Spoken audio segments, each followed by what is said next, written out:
Welcome to Trisha Mathematics. I am Trisha. இன்னைக்கு நம்ம class 11 chemistry unit 1 ஆன basic concepts of chemistry and chemical calculationல oxidated number மெத்தடை use பண்ணி எப்படி ஒரு ஈக்குவேஷனை பேலன்ஸ் பண்ணுறது நம்ம பார்க்கலாம். அதாவது புக் பேக்கில் இருக்குது, ஆல்ரெடி நம்ம ஒரு எக்ஸாம்பிள் பார்த்தோம் அண்ட் புக்கில் இருக்கிறது. இப்போ வந்து புக் பேக் சம்மான 44th ஃபர்ஸ்ட் சப்டிவிஷன் பார்க்கலாம். எப்படி நம்ம ஆக்சிடேஷன் நம்பர் மெத்தடை யூஸ் பண்ணி ஒரு ஈக்குவேஷனை நம்ம எப்படி பேலன்ஸ் பண்ணுறது அப்படின்னு. இப்போ நம்மளுக்கு ஒரு ஈக்குவேஷன் கொடுத்துருக்காங்க. இந்த ஈக்குவேஷனை ஃபர்ஸ்ட் நம்ம பார்த்திங்கன்னா கேப் விட்டு கொஞ்சம் எழுதிக்கலாம். கேப் விட்டு நம்ம எழுதுனா அது ஃபர்ஸ்ட் மெத்தட் யூஸ் பண்ணிக்கலாம். அதாவது ஃபர்ஸ்ட் ஸ்டெப் என்னென்னா identify the atom which undergo oxidation and reduction. நம்ம ஐடென்டிஃபை பண்ணோம் எந்த இது ஆக்சிடேஷன் வருது அண்ட் எந்த இது வந்து ரிடக்ஷனுக்கு வருது அப்படின்னு ஃபர்ஸ்ட் நம்ம ஐடென்டிஃபை பண்ணணும். அதை ஐடென்டிஃபை பண்ணுறதுக்காக நம்ம ஒவ்வொரு இதோட ஆக்சிடேட்டட் நம்பர்லாம் நம்ம எழுதிக்கலாம். அப்போ ஃபர்ஸ்ட் ஸ்டெப் நம்ம ஐடென்டிஃபை பண்ணணும். அப்போ நம்ம ஈக்குவேஷனை ஃபர்ஸ்ட் நம்ம எழுதிக்கலாம். எழுதுனதுக்கப்புறமா இப்போ வந்து ஃபர்ஸ்ட்லேருந்து நம்ம ஒவ்வொரு இதோட ஆக்சிடேட்டட் நம்பர் நம்ம ஃபர்ஸ்ட் நம்ம எழுதிக்கலாம்.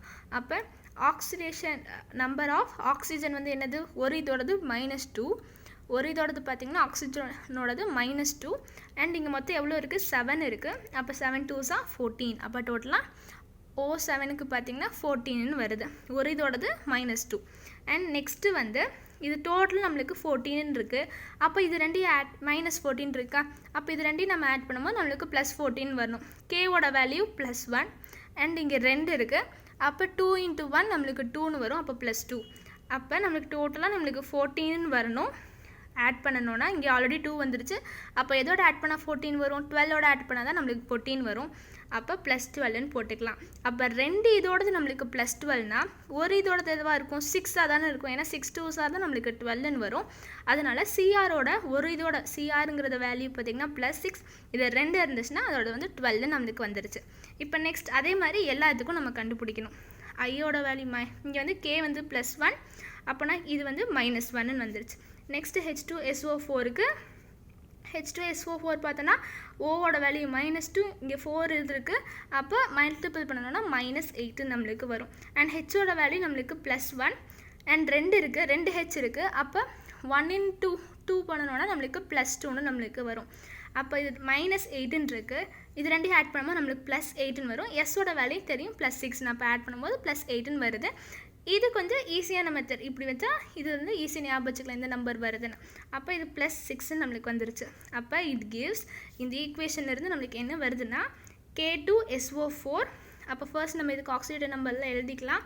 இதோடது -2 அண்ட் மல்டிபிள் பண்ணும்போது -8ன்னு வருது. O4க்கு வந்து -8 அண்ட் நெக்ஸ்ட்டு கேவோட வேல்யூ +1, இங்கே 2 இருக்குது, 2K இருக்குது. அதனால் 1 × 2 நம்ம பண்ணணும்னா +2ன்னு நம்மளுக்கு வரும். எஸ்ஸோட வேல்யூ +6.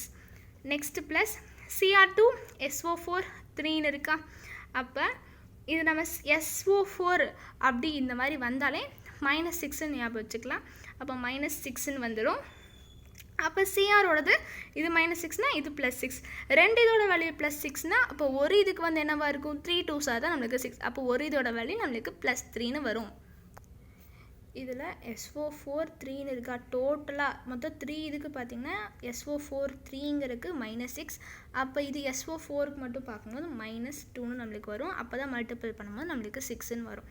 அண்ட் I2 ஓடது என்னென்னா I2 பார்த்திங்கன்னா ஒரு நியூட்ரல் மாலிகுல். அதனால் இது ஆக்சிடேஷன் ஸ்டேட் வந்து நம்மளுக்கு 0ன்னு போட்டுக்கலாம். அதனால் இப்போ நெக்ஸ்ட்டு வந்து H2Oன்னு இருக்குது. அப்போ ஓவோடது வந்து -2ன்னு தெரியும், ஹெச்சோட வேல்யூ +1ன்னு தெரியும். அங்கே 2 ஹெச் இருக்குது. அதனால் 1 × 2 நம்ம 2ன்னு போட்டுக்கோம், +2ன்னு வந்துருச்சு. இப்போ நம்ம ஒவ்வொரு இதுக்கும் ஆக்சிடேட்டட் ஸ்டேட்டில் பார்த்திங்கன்னா எல்லாத்துக்கும் நம்பர்லாம் நம்ம எழுதியாச்சு. இப்போ எழுதினதுக்கு அப்புறமா என்ன பண்ணணும்னா எது ஆக்சிடேஷன் அண்ட் எது ரிடக்ஷன்னு நம்ம ஐடென்டிஃபை பண்ணணுமா. இந்த ஸ்டெப் எல்லாம் புக்லேயே இருக்குது. இப்போ ஆக்சிடேட்டட் எது ரிடக்ஷன் எது நம்ம இப்போ பார்க்கலாம். இப்போ ஒவ்வொரு இதையும் செக் பண்ணணும், ரெண்டு சைடு இதுக்கும் சேமாக இருக்கான்னு. இப்போ கேவோட வேல்யூ ஒரு கேக்கு எடுத்தோன்னா +1, இந்த சைடில் நம்மளுக்கு வரதும் பார்த்திங்கன்னா ஒரு இதோடது +1 தான் வருது. ஓகே. இப்போ நெக்ஸ்ட்டு சிஆரோடது ஒரு இதோட வேல்யூ பார்த்திங்கன்னா நம்மளுக்கு +6. அதே இது நம்மளுக்கு இட் கிவ்ஸ் இந்த சைடு நம்மளுக்கு என்ன வருதுன்னா சிஆரோட வேல்யூ பார்த்திங்கன்னா நம்மளுக்கு +3 தான் வருது. ஒரு இதோடது நம்மளுக்கு 3, சிஆரோட 2 தான் நம்ம +6ன்னு பார்த்தோம். அப்போ 6லேருந்து 3க்கு பார்த்திங்கன்னா இது ரெடியூஸ் ஆகிருக்கா. நான் ரெடியூஸ் ஆகிடுச்சுன்னா ஆல்ரெடி நான் உங்கள்கிட்ட சொல்லியிருக்கேன், ரெடியூஸ் ஆச்சுன்னா அது வந்து ரிடக்ஷன். அப்போ டிக்ரீஸ் ஆகிருக்கு. அப்போ ஆக்சிடேட்டட் நம்பர் பார்த்திங்கன்னா டிக்ரீஸ் ஆகிருக்கு, அதனால் இது ரிடக்ஷன். எவ்வளோ டிஃப்ரென்ஸுன்னு பார்க்கணும். இது ரெண்டுக்கும் உள்ள டிஃப்ரென்ஸ் பார்த்திங்கன்னா 6 3 இருக்குது. டிஃப்ரென்ஸ் வந்து நம்மளுக்கு 3ன்னு வருது. 6 - 3 பண்ணும்போது நம்மளுக்கு 3 டிஃப்ரென்ஸ் இருக்குது. இப்போ நெக்ஸ்ட்டு வேறு ஏதாவதுக்கு இப்போ வந்து ரிடக்ஷன் வந்துருச்சு. அப்போ ஆக்சிடேஷன் நம்மளுக்கு இருக்குமா? அப்போ ஆக்சிடேட்டர் நம்ம எது இருக்குதுன்னு பார்க்கணும். கே நம்ம பார்த்தாச்சு, அது எல்லாமே சேமாக தான் இருக்குது. அண்ட் இப்போ ஐன்னு எடுத்தோன்னா இங்கே -1 இருக்குது. அண்ட் இங்கே பார்த்திங்கன்னா நம்மளுக்கு 0 இருக்க நியூட்ரல் மாலிகுல்னு சொன்னோன்னே இது நம்ம 0ன்னு போட்டோமா? அப்போ இது 1 அண்ட் இங்கே வரும்போது நம்மளுக்கு 0ன்னு வந்திருக்கு. அப்போ -1 வந்து 0 இருக்கா? நம்மளுக்கு பார்த்திங்கன்னா ஆக்சிடேட்டட் நம்பர் வந்து இன்க்ரீஸ் ஆகிருக்கா? அப்போ இன்க்ரீஸ் ஆச்சுன்னா அதை வந்து ஆக்சிடேஷன்னு சொல்லுவோம். ஆக்சிடேஷன் நம்பர் பார்த்திங்கன்னா இன்க்ரீஸ் ஆகிருக்கு, அதனால ஆக்சிடேஷன் நம்பர் வந்து இன்க்ரீஸ் ஆனங்காட்டி இது நம்ம ஆக்சிடேஷன். எவ்வளோ டிஃப்ரென்ஸ் பார்க்கும்போது ஒரு டிஃப்ரென்ஸ் நம்மளுக்கு வருது. இப்போ ஆக்சிடேஷன் வந்துருச்சு அண்ட் ரிடக்ஷன் வந்துருச்சு. இது ரெண்டையுமே பார்த்திங்கன்னா நம்ம ஐடென்டிஃபை பண்ணியாச்சு. இப்போ நெக்ஸ்ட் ஸ்டெப் என்னென்னா, ஸ்டெப் 2 வந்து balance the atom undergoing oxidation and reduction. Oxidation and reduction ரெண்டும் வந்துச்சு இல்லையா? நம்மளுக்கு சிஆருங்கிறது நம்மளுக்கு ரிடக்ஷன் வந்துச்சு அண்ட் ஐங்கிறது நம்மளுக்கு ஆக்சிடேஷன் வந்துச்சு. இப்போ இது ரெண்டையும் நம்ம பேலன்ஸ் பண்ணணும், அதுதான் செகண்ட் ஸ்டெப். இப்போ ஃபர்ஸ்ட் பேலன்ஸ் பண்ணுறதுக்கு ஃபர்ஸ்ட் நம்ம ஈக்குவேஷன்லாம் நம்ம கேப் விட்டு எழுதிக்கலாம். இந்த மாதிரி கேப் விட்டு எழுதும் போது நம்பர் நடுவில் பார்த்திங்கன்னா நம்ம நம்பர் போடுவோம். பேலன்ஸ் பண்ணுறதுக்காக நம்பர் வரும் இல்லையா? அப்போ ஈஸியாக இருக்கும், எந்த விதமான ஸ்கிரிபிளிங்காக இருக்காது, கொஞ்சம் ஈஸியாக இருக்கும். இப்போ ஃபர்ஸ்ட் நம்மளுக்கு சிஆரோடது பார்த்திங்கன்னா இங்கே நம்மளுக்கு சிஆர் எவ்வளோ இருக்குது? 2 இருக்குது. இதுதான் நம்ம ரிடக்ஷனுக்கு பார்த்தோம். ஏன்னா ரிடக்ஷன் அண்ட் ஆக்சிடேஷனை தான் நம்ம பேலன்ஸ் பண்ணணும். அப்போ ரிடக்ஷனுக்கு நம்ம பார்த்தோம்னா சிஆருங்கிறது 2 இருக்குது. ஓகே, இந்த சைடு நம்மளுக்கு CR2 தான் இருக்கணும். அப்போ இங்கேயும் நம்மளுக்கு CR2 தான் இருக்குது. அப்போ ரெண்டு சைடுமே பார்த்திங்கன்னா நம்மளுக்கு பேலன்ஸாக இருக்குது. இப்போ அதே இது ஆக்சிடேஷனுக்கு நம்ம வந்தது ஐயோடது பார்த்திங்கன்னா இதுக்கு முன்னாடி வந்து 1 இருக்கும். ஆக்சிடேஷன் நம்பர் வந்து அதாவது ஐ வந்து 1 தான் இருக்குது. அண்ட் இந்த சைடு வரும்போது பார்த்திங்கன்னா ஐ வந்து 2 இருக்கா? அப்போ ரெண்டு சைடு நம்மளுக்கு சேமாக இருந்தால் தான் பேலன்ஸ் ஆகும். இங்கே 1 இங்கே 2 இருக்கக்கூடாது, ரெண்டுமே சேமாக இருக்கணும். அப்போ இங்கே 2 இருந்தங்காட்டி நம்ம இங்கே முன்னாடி வந்து 2 போட்டுக்கலாம். அப்போ மல்டிபிள் பண்ணும்போது ஐ வந்து 2 இருக்குது, இங்கேயும் வந்து ஐ 2 இருக்குது. அப்போ நெக்ஸ்ட்டு பார்த்திங்கன்னா இந்த இது ஆக்சிடேஷன் ரிடக்ஷன் வரும்போது ரெண்டும் பேலன்ஸ் ஆயிடுச்சு. ரிடக்ஷனுக்கு வந்து CR2 2 இருக்குது. அண்ட் I2க்கும் பார்த்தீங்கன்னா இங்கே 2 இருந்தங்காட்டி இங்கே நம்ம 2 வந்து முன்னாடி போட்டு எழுதியாச்சு. இப்போ ஐயும் நம்மளுக்கு பேலன்ஸ் ஆயிடுச்சு. இப்போ நெக்ஸ்ட் ஸ்டெப் என்னென்னா balance charge by cross multiplication. இதெல்லாம் balance charge by cross multiplication நம்ம பார்த்தோம்னா நம்ம இது வந்து டிஃப்ரென்ஸ் கண்டுபிடிச்சோம் இல்லையா? அந்த டிஃப்ரென்ஸை வந்து அதாவது நம்ம இங்கே டிஃப்ரென்ஸ் கண்டுபிடிச்சிருக்கோம். ரிடக்ஷனோடத நம்ம இது ரிடக்ஷன் வந்து சிஆருக்கு வந்துச்சு. அப்போ இந்த 3ங்கிறத டிஃப்ரென்ஸுன்னு கண்டுபிடிச்சோம். இந்த 3யை நம்ம ஐயோட மல்டிபிள் பண்ணணும். அண்ட் இந்த ஐ இருக்குல்லையே, ஐயோடது வந்து 1 இருந்துச்சா, இந்த 1ஐ நம்ம சிஆரோட மல்டிபிள் பண்ணணும். இதுதான் கிராஸ் மல்டிப்ளிகேஷன். அப்போ அதே மாதிரி ஃபர்ஸ்ட் நம்ம ஈக்குவேஷன்லாம் எழுதிக்கணும். ஈக்குவேஷன் எழுதினதுக்கு அப்புறமா நம்ம பார்த்திங்கன்னா இப்போ மல்டிபிள் பண்ணணுமா, 3 வந்து சிஆரோடது, அது வந்து ஐயோட மல்டிபிள் பண்ணணும். அப்போ ஐ எங்கெங்கெல்லாம் இருக்கோ அங்கே வந்து 3ஆல் நம்ம மல்டிபிள் பண்ணணும். அப்போ ஐ பார்த்திங்கன்னா இங்கே இருக்குது. அப்போ 3 × 2 பண்ணும்போது நம்மளுக்கு 6ன்னு வந்துடுமா, அதனால் இங்கே 6 போட்டாச்சு. நெக்ஸ்ட் ஐ வந்து இந்த சைடு ஒன்று இருக்கா, அப்போ இங்கேயும் நம்ம மல்டிபிள் 3 பண்ணணும். அப்போ நம்மளுக்கு இங்கேயும் பார்த்திங்கன்னா 3I2ன்னு வந்துடுச்சு. இங்கே நம்மளுக்கு பேலன்ஸ் எதாவது இருக்குது, ஏன்னா 3 2 6 அண்ட் இங்கேயும் நம்மளுக்கு ஐ வந்து 6 இருக்குது. இது பேலன்ஸ் ஆகிடுச்சு.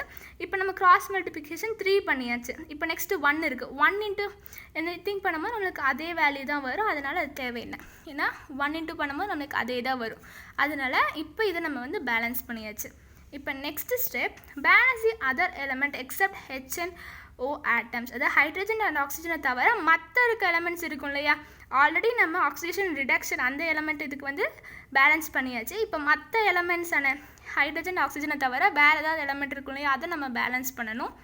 அப்போ கே இருக்குது. கே வந்து இங்கே 2 இருக்குது. அண்ட் இங்கே வந்து பார்த்திங்கன்னா 6 இருக்குது. அப்போ மொத்தமாக 8 இருக்குது. அண்ட் இப்போ இந்த சைடு வரும்போது கே பார்த்திங்கன்னா இங்கே நம்மளுக்கு கே வந்து 2 இருந்துச்சா, கே 2 இருக்குது. அண்ட் கே வந்து நம்மளுக்கு டோட்டலாக 2 தான் இருக்குது. ஆனால் இந்த சைடு இருக்கும்போது மட்டும் நம்மளுக்கு இங்கே 6 இருக்குது. ஏன்னா 6K அண்ட் K2 இருக்குது. அப்போ 6 × 7 8, டோட்டலாக 8 இருக்குது. இங்கே நம்மளுக்கு பார்த்திங்கன்னா வெறும் 2K தான் இருந்துச்சு. அப்போ நம்மளுக்கு பேலன்ஸ் ஆகணும்னா இந்த சைடு நம்ம இங்கே 8னா இங்கேயும் நம்மளுக்கு 8 இருக்கணும், அதனால் 4 ஆட் பண்ணிக்கலாம். ஏன்னா 4 ஆட் பண்ணும்போது 4 × 2ங்கிறது நம்மளுக்கு 8ன்னு வந்துருமா, அப்போ 8k இங்கேயும் இருக்குது, இந்த சைடும் இருக்குது. இப்போ k பேலன்ஸ் ஆயிடுச்சு. இப்போ அதர் எலமெண்ட்ஸ் வேறு ஏதாவது சிஆருங்கிறது நம்ம ஆல்ரெடி அது பார்த்தோம். அது வந்து ரிடக்ஷனுக்கு வந்துச்சு. ஆக்சிஜனேஷன் இப்போ இந்த ஸ்டெப்பில் பண்ணக்கூடாது. அண்ட் கே நம்ம பண்ணியாச்சு. அண்ட் ஐ வந்து அதுதான் ஆக்சிடேஷன் அண்ட் அது ரிடக்ஷனுக்கு பார்த்தாச்சு. அண்ட் எஸ் இருக்கா, இப்போ இந்த இடத்துல எஸ் இருக்கா, எஸ் வந்து பார்த்திங்கன்னா இங்கே 1 இருக்குது. அண்ட் இந்த சைடு பார்க்கும்போது நம்ம இங்கே 4 போட்டோமா, அப்போ 4s. அண்ட் இங்கே ஒரு 3s வந்து 3 இருக்கா, அப்போ 4னா 5 6 7s இருக்குது. அப்போ நம்மளுக்கு இந்த சைடு வரும்போது 7sனும் இங்கே வந்து ஒரே ஒரு எஸ் தான் இருக்குது. அப்போ ரெண்டு சைடு பேலன்ஸ் பண்ணால் இங்கே 7னா இங்கேயும் நம்மளுக்கு 7 இருக்கணும். அதனால் இங்கே நம்ம 7 போட்டுக்கலாம். ஏன்னா 7 × s நம்மளுக்கு மொத்தமாக 7s இருக்குன்னு வந்துருச்சா. அப்போ ரெண்டு சைடும் எஸ்ஸும் பார்த்திங்கன்னா 7 7னு பேலன்ஸ் ஆயிடுச்சு. இப்போ நம்ம balance other elements hydrogen oxygen தவிர மற்ற எல்லாமே பேலன்ஸ் பண்ணியாச்சு. இப்போ லாஸ்ட் ஸ்டெப் நம்ம balancing H and O atoms. இப்போ நம்ம ஹைட்ரஜன் அண்ட் ஆக்சிஜன் ரெண்டுமே பேலன்ஸ் பண்ணிக்கலாம். அதே ஈக்குவேஷனில் கேப் விட்டு எழுதுனதுக்கப்புறமா 6 7 4 and 3 இதெல்லாம் நம்ம இந்த மாதிரி அப்படியே எழுதிக்கலாம். எழுதுனதுக்கப்புறமா ஆக்சிஜன் ஃபர்ஸ்ட் வந்து ஹைட்ரஜன் அண்ட் ஆக்சிஜன் எவ்வளோ இருக்குன்னு பார்க்கணும். இப்போ ஃபர்ஸ்ட் ஹைட்ரஜன் பார்த்திங்கன்னா நம்மளுக்கு 7 2s 14 இருக்குது. அண்ட் இந்த சைடு வந்து ஹைட்ரஜன் வந்து இங்கேயும் 14 இருக்குது. இங்கே வந்து நம்மளுக்கு பார்த்திங்கன்னா H2 தானே இருந்துச்சு. இங்கே வந்து 7 2s 14 அண்ட் இந்த சைடும் பார்த்திங்கன்னா நம்மளுக்கு வெறும் 2 தான் இருக்குது. அப்போ நம்மளுக்கு மொத்தமாக 14 இருக்கணும். அதனால் இங்கே நம்ம 7 போட்டுனோன்னா 7 2s 14 நம்மளுக்கு பேலன்ஸ் ஆயிரும். H வந்து பேலன்ஸ் ஆயிரும். இப்போ H பேலன்ஸ் பண்ணியாச்சு. இப்போ ஆக்சிஜன் பார்க்கணும். ஆக்சிஜன் இங்கே 7 அண்ட் இங்கே 4 இருக்குது. 7 4s நம்மளுக்கு 28 இருக்கும். அப்போ டோட்டலாக இந்த சைடு வந்து 35 வந்துருச்சு. அண்ட் நெக்ஸ்ட் இங்கே வந்து 4 இருக்குது. அண்ட் 4 × 4 நம்ம பண்ணும்போது 16ன்னு வந்துடும். நெக்ஸ்ட்டு பார்த்திங்கன்னா இங்கே 4 இருக்குது. 4 3s 12 நம்மளுக்கு வந்துடும். அண்ட் இங்கே வந்து ஆக்சிஜன் பார்த்திங்கன்னா 7 இருக்குது. அப்போ 7 இது எல்லாத்தையும் நம்ம ஆட் பண்ணோன்னா நம்மளுக்கு 35 கிடைக்குது. அப்போ ஆக்சிஜனும் ரெண்டு சைடுமே பார்த்திங்கன்னா நம்மளுக்கு 35 வந்துருச்சு. அப்போ இதுதான் பேலன்ஸ்டு ஈக்குவேஷன். இப்போ இந்த இடத்துல பார்த்திங்கன்னா 4 எப்படி வந்துச்சுன்னு பார்த்துடலாம். இப்போ வந்து 4 வந்து எப்படி வந்துச்சுன்னா, இப்போ நம்ம இங்கே வந்து இந்த ஸ்டெப்பில் பார்த்திங்கன்னா கிராஸ் மல்டிபிள் பண்ணும்போது 6 3 and போட்டாச்சா. அடுத்த ஸ்டெப்புக்கு வரும்போது இப்போ நம்மளுக்கு பார்த்திங்கன்னா இங்கே வந்து 6k அண்ட் இங்கே ஒரு 2k இருக்குது. டோட்டல் நம்மளுக்கு 8k இருக்குது. இந்த சைடு வந்து மொத்தமாக 8k இருக்குது. அதே இந்த சைடு பார்த்தோன்னா இங்கே நம்மளுக்கு பார்த்திங்கன்னா வெறும் k வந்து 2k தான் இருக்குது.